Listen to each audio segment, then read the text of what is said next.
والے پچھلے کچھ سال پیچھے چلے جائیں تو ہمارے پاس جو نوٹ تھے ہمارے پاکستان کے اوپر، ہمارے پاکستان کی جو کرنسی تھی اس کے اوپر ایک لفظ لکھا ہوتا تھا، رزق حلال عین عبادت ہے۔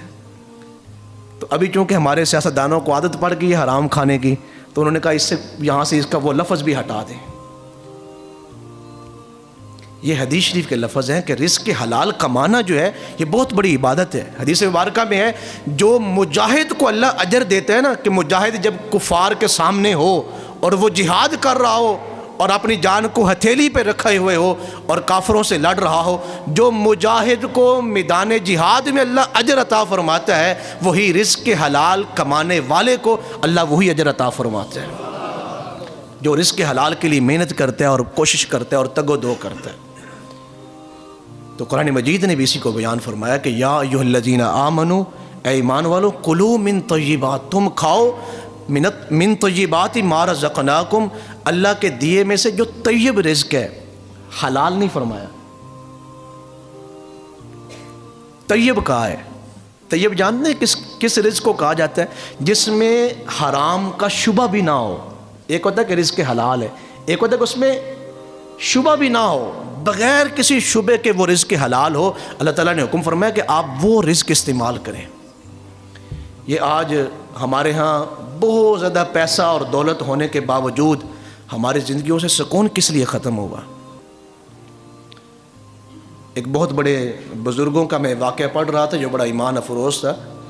وہ روزانہ جو مزدوری کرتے، جو اجرت ملتی، اجرت میں سے 2 وقت کے کھانے کی پیسے نکال لیتے، باقی اللہ کے راستے میں خیرات کر دیتے۔ ایک مرید نے کہا کہ حضرت یہ آپ کے معمول کی مجھے سمجھ نہیں آئی کہ آپ مزدوری بھی کرتے ہیں اور جو پیسے کماتے ہیں 2 وقت کے کھانے کا آپ وہ روپیہ جو بھی اس وقت تھا آپ رکھ لیتے ہیں، باقی اللہ کے راستے میں خیرات کر دیتے، اس کا راز کیا ہے؟ تو انہوں نے فرمایا تو میرے ساتھ جو ہے وہ 11 مہینے مزدوری کر، پھر تجھے میں بتاؤں گا کہ اس میں راز کیا ہے۔ وہ حضرت کے ساتھ لگ گیا اور مزدوری کرنے لگا، اور حضرت کا معمول ہی رکھا کہ جیسے حضرت 2 ٹائم کے کھانے کے پیسے نکال لیتے، باقی اللہ کے راستے میں خیرات کر دیتے۔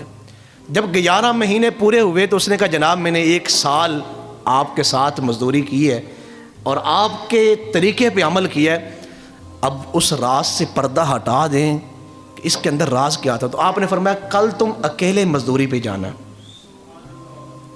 اور جب کام شروع کر لیں تھوڑی دیر کام کر کے بہانہ بنا لینا کہ میری طبیعت نہیں ٹھیک، مالک سے چھٹی لے کے آرام کرنا، شام کو اپنے دن کی مزدوری لے کے واپس لوٹنا۔ اس نے ایسے ہی کیا، جا کے بہانہ کیا۔ اب ایک جگہ پہ بندہ کام کر رہا ہو تو وہ کہتے ہیں چلے یار وہ اتنا اچھا 1 سال سے کام کر رہا ہے، کسی دن کام اچھا نہیں ہوا تو کوئی بات نہیں۔ اس نے ایسے ہی کیا، کافی دیر تک سویا رہا اور پھر شام کو مزدوری لے کے آیا۔ تو پھر حضرت نے اسے فرمایا اب 2 ٹائم کی روٹی کے پیسے نکال کے باقی اللہ کے راستے میں خیرات کر دو۔ اب اس کی آنکھوں میں آنسو آ گئے، کہا اللہ کی قسم ہے مجھ پہ وہ راز کھل گیا ہے۔ فرمایا کیسے؟ فرمایا میں نے 11 مہینے مزدوری کی ہے، مجھے اللہ کے راستے میں پیسے نکالتے ہوئے کبھی دقت نہیں تھی ہوتی۔ آج میں نے حرام کا کمایا ہے کہ میں نے صحیح معنوں میں وہاں مزدوری نہیں کی لیکن پیسے میں لے آیا ہوں، آج اللہ کے راستے میں نکالتے ہوئے مجھے تکلیف ہو رہی تھی۔ یہ جو ہم شادیاں ہوں نا تو ہم بہت زیادہ پیسے ایسے پھینک دیتے ہیں جناب، پتہ چلے شریکاں نو تو مارنا ہے نا جناب، بھاویں اسی کرزائیاں یا بھکھ پئی دی ہے، وہ شریکاں نو تو نہیں نا پتہ اسی بھکھے ہوئے دے ہیں۔ ہزاروں لاکھوں روپے ہم مختلف خرافات پہ اڑا دیتے ہیں، لیکن جب مسجد میں دینے کی باری آئے یا مدرسے میں دینے کی باری آئے یا اللہ کے راستے میں سوچوں گا، غور کروں گا، ابھی پیمنٹ نہیں آئی، پیمنٹ آتی ہے تو میں کرتا ہوں، وہ فلاں جگہ پہ سامان دیا ہوا ہے اس کے پیسے آئیں گے۔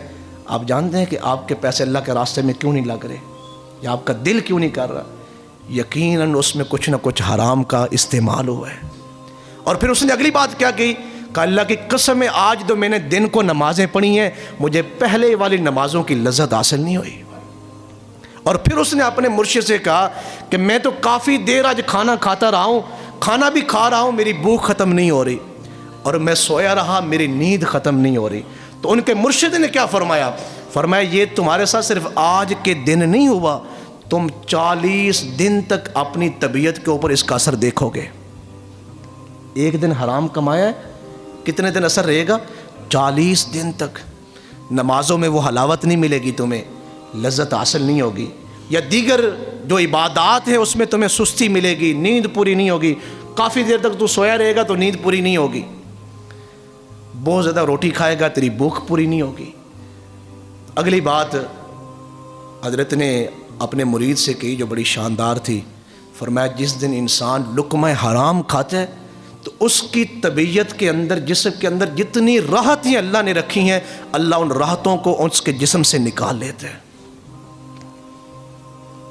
یہی وجہ ہے کہ لوگ نمازیں پڑھتے ہیں، اثرات کوئی نہیں۔